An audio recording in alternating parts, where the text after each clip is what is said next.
Today, my guest is Professor Vikas Kumar. I'll keep my introduction short to maximize our time with him. In the next 30 minutes or so, we'll talk about Vikas as a person, Professor Kumar as a thought leader and an esteemed scholar, and finally as a mentor to many PhD students and junior faculty. For the sake of time, I'll skip many of his accomplishments and give you a very quick snapshot. Professor Kumar is the editor-in-chief of Journal of International Management and served as a senior and reviewing editor at Asia Pacific Journal of Management and as an associate editor at Cross Cultural and Strategic Management. He was the editor-in-chief of Journal of Asia Business Studies and sits on the editorial review boards of Journal of Management Studies, Journal of World Business, Management International Review, and Global Strategy Journal. In a 2016 study, Vikas was ranked among the top 15 authors based on impact in the field of emerging market firm internationalization. Thank you, Vikas, for joining us. Thank you. Vikas, first, what did you want to become when you were a child? As a child, actually, I didn't have anything particular that I wanted to become when I grew up. In fact, I wanted to become a lot of things, and all those things that I wanted to become were actually manifestations of what I was being exposed to. So I clearly remember that for a while I was really fascinated by becoming or trying to join the police force because I watched a few Bollywood movies at that time, and I remember my favorite actor, Amitabh Bachchan, did a fantastic job as one of the cops in that movie. But see, it evolved very quickly. I did want to, for a while, become a pilot.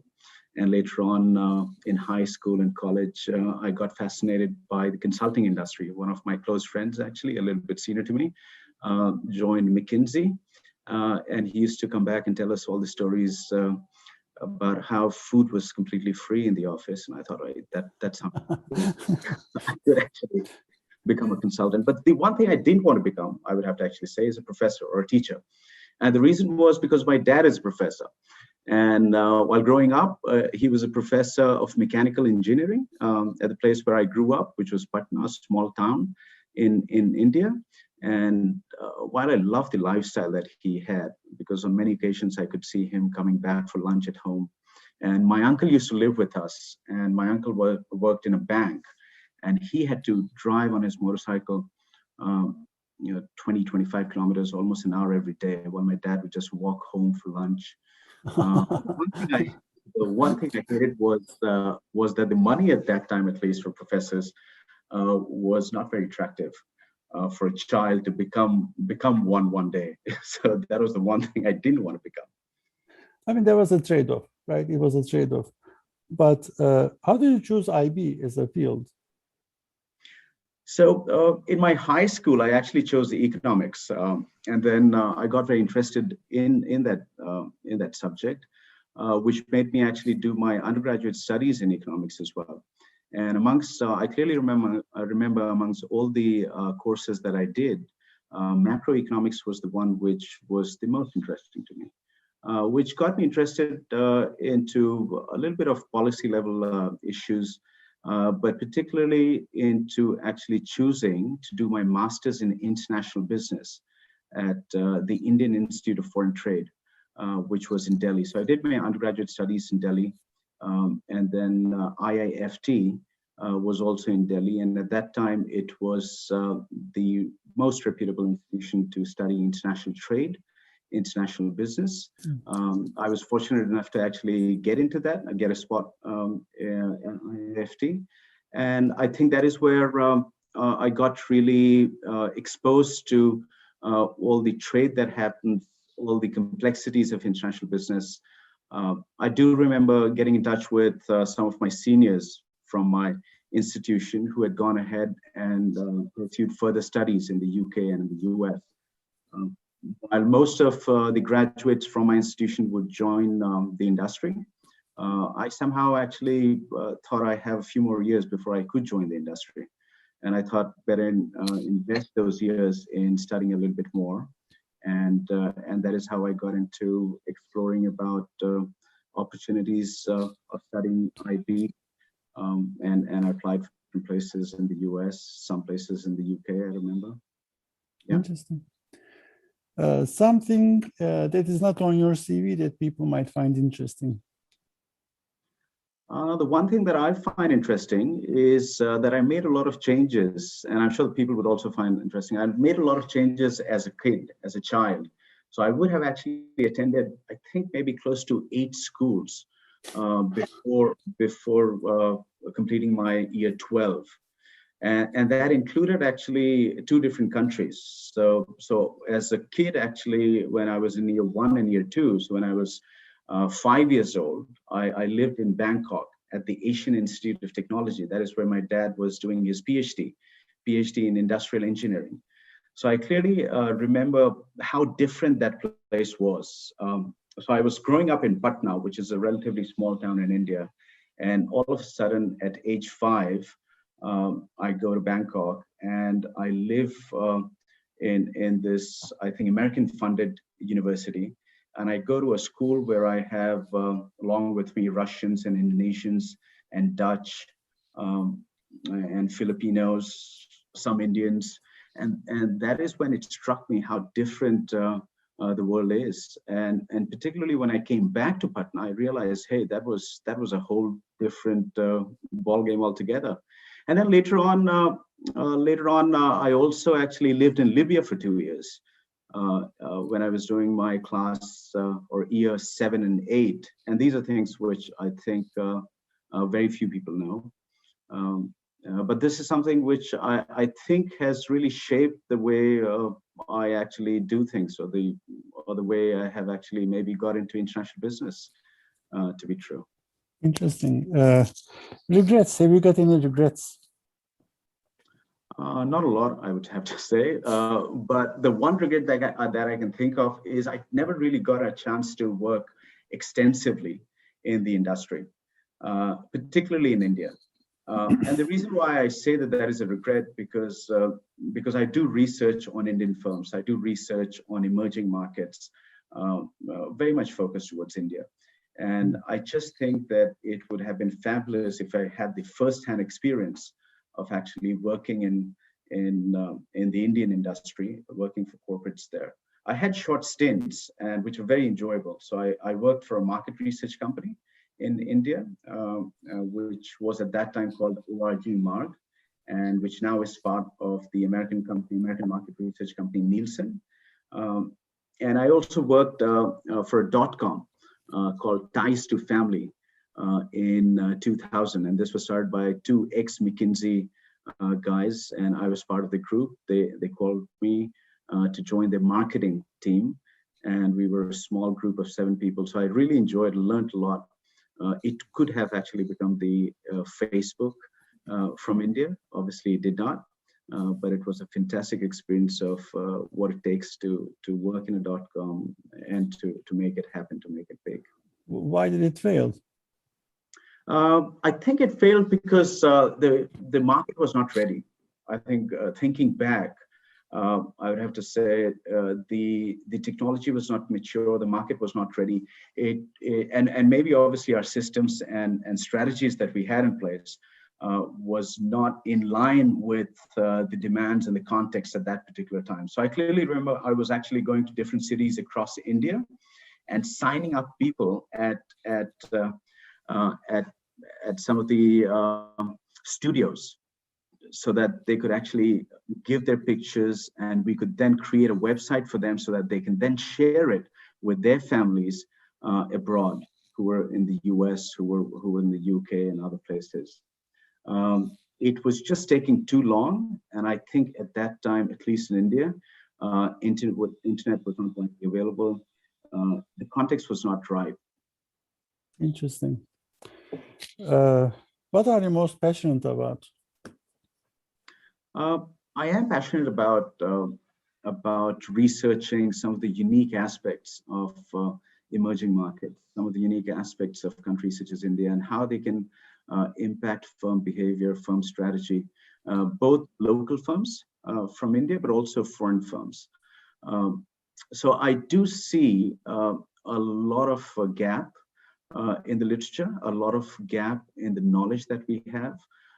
And I'm passionate about actually bringing that to the wider community. I'm passionate about actually exposing the possibilities for all of us to actually learn from these relatively smaller places and smaller instances, which can teach many of us about how business is done in different parts of the world. Because let's switch to research. Talking about research, how do you explain your research and the importance of your academic work to people who don't read your stuff regularly, like laymen? Let's say you're stranded on the side of the road. How do you explain what you do to them? Well, I would typically do something which I do in my introductory class in global business that I teach, which is I pick up a product and say, can you think of any global linkages of this particular product? And instantly, students, and I would imagine people who are a little bit aware of what happens, would start to think of, hey, there are some elements of this product which are not conceived in the local environment. So if, say, I'm stuck on a roadside pub here in Australia, I could actually pick up the most popular beer here, which is VB, Victoria Bitter. And I could ask them whether they knew which company and from where owns that particular brand. And maybe people are not aware of that, that it is actually not an Australian-owned company anymore. It's actually Asahi from Japan, which owns that brand. And then I would go ahead and actually try to explain as to why a company from Japan operates in Australia by buying this brand. And the reasons why it makes sense for a company such as VB to sell actually its brand and its business to a foreign company. I could move on and actually talk about maybe some of the other products in the pub, maybe the wines that are there, and ask why a lot of this wine is actually sold in China. In fact, the sales of Australian wine in China last year, 2020, was close to $1 billion. So that's close to 40% of the total exports of the Australian wine industry, just to one country. So why are all these Australian wine manufacturers thinking so closely about China? What are the benefits of maybe thinking a little bit away and differently and thinking about other markets, maybe other markets such as India? So I basically use examples of things around me to explain what I try to do, what I try to understand. Interesting, effective. About omitted variables or understudied areas of research in IB, what can you say? See, something related to what I was mentioning. I'm passionate about some of those unique characteristics, attributes of these emerging markets or new markets that have not been studied and explored so much. I think while we have actually done a lot, we are only getting into understanding the variations that exist, variations in terms of institutions, in terms of culture, in terms of income levels, in terms of infrastructure within countries. And I think although international business is cross-border transactions and study of that, I think there's a lot of value and merit in understanding also some of the intra-country differences that exist, because they do play a huge role in shaping firms' international behavior. So I would say one of the omitted variables, and not for any wrong reasons, it's just that we have not reached that stage, is focusing and digging deeper into the differences that exist within countries, and how we bring that out and make use of those factors in understanding how international business works. If a PhD student comes to you and asks for advice to come up with a good dissertation topic for the next 5 to 10 years in the field, what would be a good dissertation topic, question, context, in your opinion? So there could be many, but see, in line with what I've been saying, I would really suggest the PhD student in this particular case to focus on exploring a relationship which can be explained better by utilizing certain unique aspects of the context in which the study is rooted. And by that token, I would actually encourage that person to actually study something which he is actually embedded in, because that is what he would or she would be able to understand and decipher much more than something which is far, far away. So context-focused study, and in fact, if they can focus on contextualizing the entire study and also maybe the theory that actually they end up using, that would be something very interesting, something very novel, with which they can make a huge contribution. Thank you. How about creativity in research? Where do creative ideas come from? How do these creative ideas come from? Is there a trick? Is there a process? I think there is a trick, and I think the trick is to actually focus on the impact of that idea, and this is something which is missing in some of the research that I've been doing, and some of the research which, in general, I think our field actually does. So there is clearly a lack of impact of the end product, but also lack of impact in terms of our thinking when we start off on a research. So the true creativity in research and scholarship would be, hey, if you can actually come up with a finding which has a very demonstrable, clear impact on obviously the immediate group that we converse with, which is the academic group, but clearly also beyond that. So all the different stakeholders that are there, so including the larger society, if one can make an impact there, it is definitely very, very creative. Thank you. About the culture of IB scholarship, which is evolving as a field, such a very young field, maturing and going through an evolution. What can you say about the evolution of the field? I think it's rapidly evolving. The way I actually see it is, like businesses, it is also actually gravitating to the east from the west. And again, for very justifiable reasons. So a lot of dynamic businesses and international businesses started to emerge in the Western countries, like US, like Western Europe. And it was not surprising that majority of our initial IB scholars emerged from those places. But as businesses are actually shifting more and more towards the East, particularly I would say China, we see a number of people interested in studying these markets and studying businesses in these markets while being based in the US. But also, I think very interestingly, we see a lot of scholars in these part of the world, so based in China, based in India, based in the emerging markets, who are actually studying these topics and being able to contribute to the mainstream IB research. So in terms of the evolution, I think that is the number one evolution that I can actually think of. Thank you.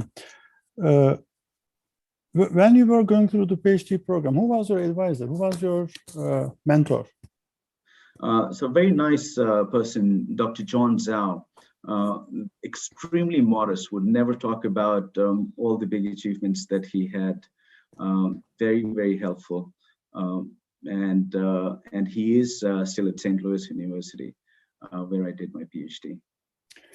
And what was the best advice you received from him? I think one of the advice that at that time, I remember that he was trying to get a paper published in ASQ, Administrative Science Quarterly. And obviously that is a tough journal to get published in. That was a tough journal at that time as well. And I think not directly, but indirectly, he used to actually tell us that that you got to keep trying. You got to keep trying to get your work published in the best possible journals. And that also meant kept trying in a number of different things. So not only getting your research published, but also, for example, in getting, say, academic jobs, in getting scholarships, and getting funding, in getting your work actually out there and creating an impact. And that has had a profound impact in the way I have been actually operating in my academic career, where I see that continuing to try is the most important thing. Interesting. Based on your editorial experience, editorial board or review board or editorship experience, what are some of the mistakes that junior faculty or PhD students are making that you would give advice not to do?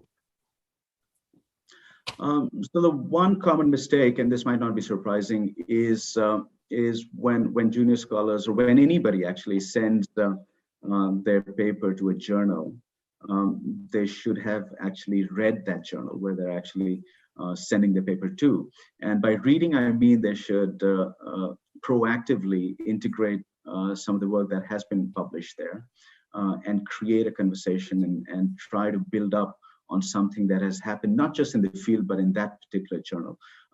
This is definitely very appealing to editors and also to reviewers of that journal.